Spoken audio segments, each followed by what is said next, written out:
एवढ्या साऱ्या योजना महिलांसाठी आहेत। यात सुकन्या समृद्धी योजना, माझी कन्या भाग्यश्री योजना। या योजनेमध्ये आमच्या घरामध्ये एखादी मुलगी झाली आणि ती 18 वर्षाची झाली तर तिला 1 लाख रुपये भेटायची योजना आहे। कुणाच्या काळातील ही योजना आहेत?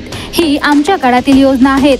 म्हणजे सगळ्या योजना तुम्ही पाहिल्यात। त्यात बालिका समृद्धी योजना, मुलींना मोफत शिक्षण। आता सगळ्या आमच्या पोरी शिकतील, त्यांना शाळेमध्ये पैसे लागणार नाही। आमच्या मुलींसाठी आम्ही वसतिगृह सुरू केले। देवरी येथे आदिवासी मुलींची वसतिगृह माझ्या काळात मी पालकमंत्री असताना सुरू केले। अनेक ठिकाणी आपण पोरींसाठी स्पेशल वसतिगृह सुरू केले। माननीय मोदीजींनी तर कहरच केले की पहिले ओबीसींच्या आपल्या ज्या जिल्हा परिषद मध्ये महिला भगिनी होत्या, ग्रामपंचायत मध्ये 50% आरक्षण दिलं, पण लोकसभेमध्ये आणि विधानसभेमध्ये आमच्या भगिनींना तिथे जागा नव्हत्या।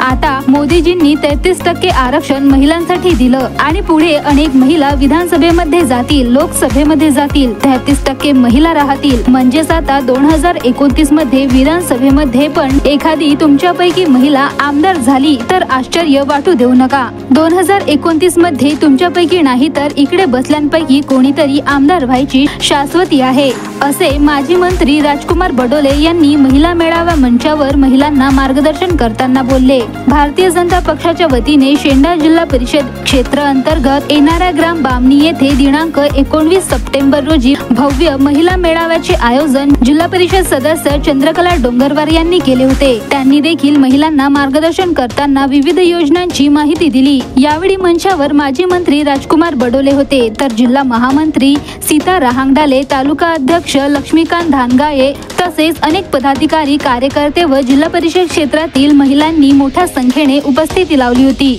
मुख्यमंत्री लाडकी बहीण योजनेच्या माध्यमातून आणि महिला बचत गट योजनांच्या माध्यमातून सुकन्या समृद्धी योजना, माझी भाग्यश्री योजना अशा असंख्य योजनांच्या माध्यमातून महायुती सरकारनं मोठ्या प्रमाणामध्ये असंख्य महिलांना योजना दिलेल्या आहेत। माननीय मोदीजींनी 33% आरक्षण विधानसभेत आणि लोकसभेत दिलेले आहेत। मोठ्या प्रमाणात महिलांना 3 गॅस मोफत देण्याची योजना या सरकारने केलेली आहे आणि मुख्यमंत्री लाडकी बहीण योजनेच्या माध्यमातून या विधानसभा क्षेत्रामध्ये जवळपास 70,000च्या जवळपास महिलांना या ठिकाणी मुख्यमंत्री लाडकी बहीण योजनेचा फायदा भेटलेला आहे। उर्वरित ज्या भगिनी आहेत त्यांना पण या सप्टेंबर महिन्याच्या शेवटच्या आठवड्यापर्यंत 4,500 रुपये त्यांच्या खात्यामध्ये देण्यात येणार आहे आणि या योजना, असंख्य योजनांचा फायदा सामान्य आमच्या भगिनीपर्यंत मिळावा या दृष्टीने या ठिकाणी हा मेळावा घेण्यात आलेला आहे। यातल्या ज्या अडचणी असतील त्या अडचणींना दूर करून आपण या जास्तीत जास्त फायदा या महिलांना भेटला पाहिजे, असा या मेळाव्याचा उद्देश आहे। मी सीता कमलेश रहांगडाले, माझे मूळ गाव गोरेगाव तालुका, माझे मोहगाव बुद्रुक ग्रामपंचायत धुंदाटोला आहे। मला भारतीय जनता पार्टी मी जिल्ह्याची महामंत्री आहे। माझं असं म्हणणं होतं की आता लगेच लोकसभाचे निवडणूक झाले, आमच्या मोदीजींना